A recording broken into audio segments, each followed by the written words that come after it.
তুলছে, মা তুলছে আলু। দেখো মা, মার চেহারাটা দেখা যাচ্ছে না কারণ দিদির মেয়ে ঠিক করে ভিডিওটা করিনি দূরে, তাই ছোট্ট ছোট্ট আলু হয়েছে। দেখবে মা তুলছে, বেশি না, এক পর মতন আলু হয়েছে। আলুগুলো খুবই ছোট ছোট হয়েছে কিন্তু খুব দেখতে সুন্দর লাগছে, ভালো লাগছে।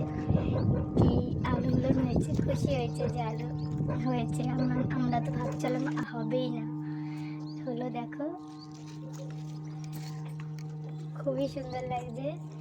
ওর দিদির মেয়ে খুবই মানে খুশি হয়েছে, আলু হয়েছে, গাছে আলু হয়েছে।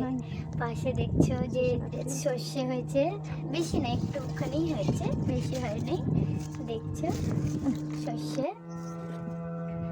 দেখো মা তুলছে, এই যে আলু।